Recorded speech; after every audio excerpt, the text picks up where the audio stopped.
Hello friends, if you're new, welcome to my channel. Why don't you go down, hit the subscribe button and ring the bell so you don't miss any episodes. For my fans and subscribers, welcome back. I do appreciate you. Today I'm going to be talking about the Olympian rulers. Not much else I need to say, let's get on with the video. Zeus, after defeating Cronus, was now Lord of the Heavens and Chief of the Deities. No enemy could withstand his chosen weapon, the thunderbolt. He had children by many women, much to his wife Hera's dismay. By the way, Hera was also his sister. His myth sometimes describes him as upholding justice and protecting the poor, while at other times he is described as arbitrary and a tyrant, such as the punishment of Prometheus. Poseidon, god of the sea, created both calm seas and storms in the seas. Because of this, he was both revered and feared by sailors and any who had to travel by sea.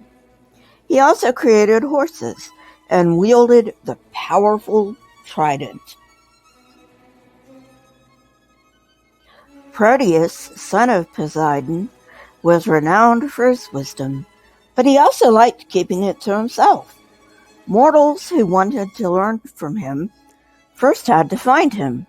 Then they had to hold on to him because he could shapeshift. However, if they could hold on to him long enough, he would assume his true form and tell them what they wanted to know. Hades, whose realm was the netherworld, ruled over the dead, although this world was not necessarily one of punishment.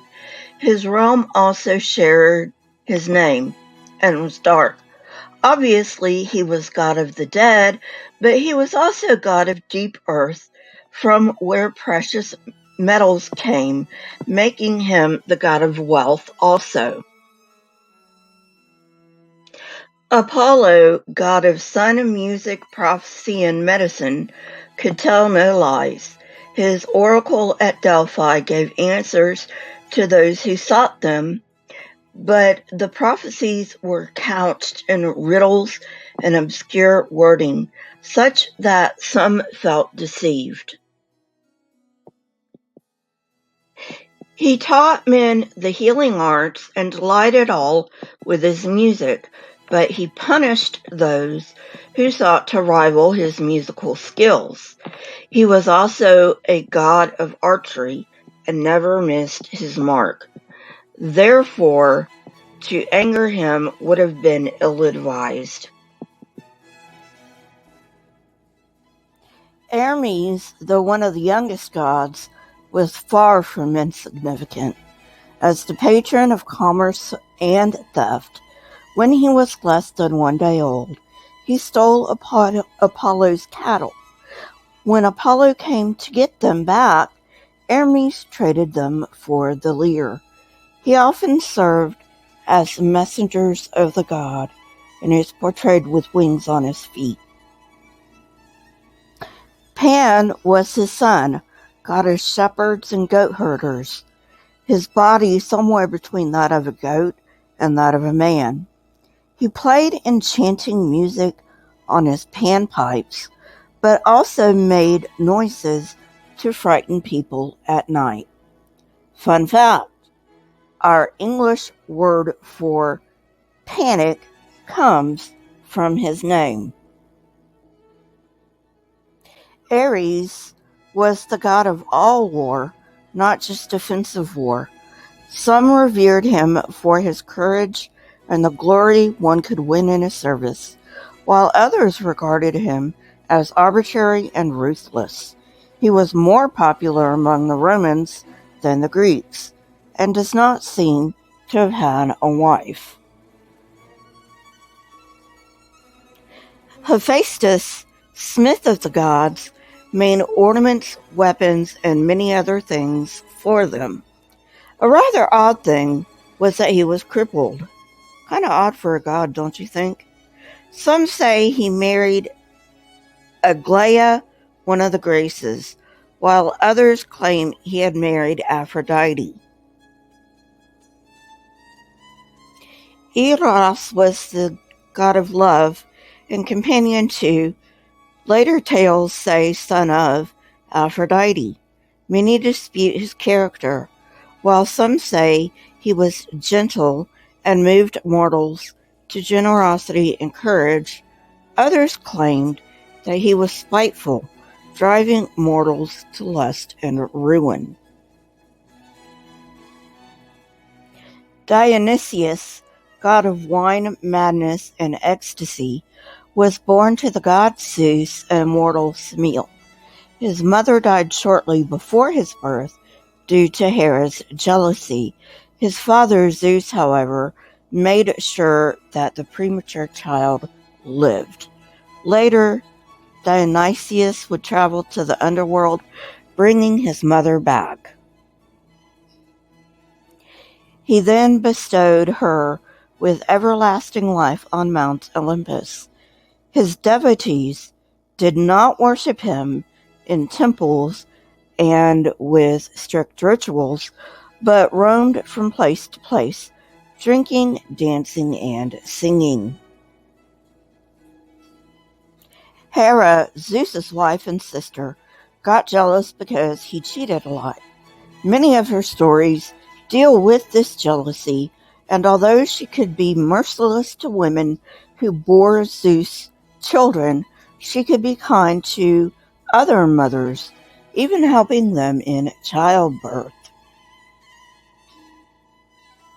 Athena, patroness of Athens, was the goddess of wisdom, strategy, and defensive war. She also created olive trees and gifted them to the Greeks, important because olive oil was essential in the Greek diet. She also taught mortals many of the arts surrounding civilization.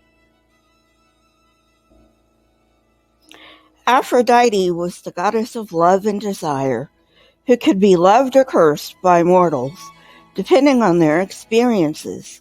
She also bestowed laughter and beauty onto mortals, but also shame, confusion, and torment. Yeah, kind of an odd juxtaposition, if you ask me. Oh well. Most tales say she had no parents, instead forming when Uranus' genitals touched the sea. And this is in the Titan-Olympian War. Artemis, a virgin, was goddess of the hunt, wild animals, and, of course, the moon. Most pagans will know about the moon part, especially Wiccans. She also protected the young humans, especially virgins. Interestingly, Apollo was her twin brother. Demeter, I'm probably pronouncing that wrong, was the goddess of earth, fruitfulness, and growing plants. People loved and honored her for this, and poets mourned the time when she withdrew her power in mourning for her daughter Persephone. Persephone, a beauty, caught the attention of Hades, god of the underworld, who wanted her for himself and took her to his realm. While Demeter grieved for her daughter, nothing grew on earth, and there was a famine. Zeus, knowing this could not go on, dispatched Hermes to Hades to carry out his command to let Persephone go. Hades begrudgingly complied, but tricked Persephone into eating pomegranate seeds, which bound her to the underworld for 4 months out of the year, perpetually. Eris, goddess of discord, was credited with starting the Trojan War, or at least setting in motion the events that caused it. She was sister to Ares, and could generally be found at his side when mayhem happened. Hestia, also a virgin, was goddess of hearth and home. Although she does not take a huge role in mythology, she was nevertheless venerated. I now have 2 merch stores. One of them is on my website, link in the description. The other is on Teespring, also link in the description. My Teespring store has more items than my website store. Most of it is clothing, but I also have coffee cups, stickers, blankets, stuff like that.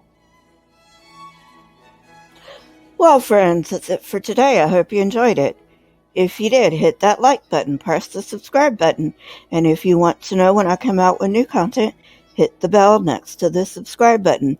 My Twitter, Discord, email, PayPal, website, and Teespring links are in the description, along with the source that I used for my episode.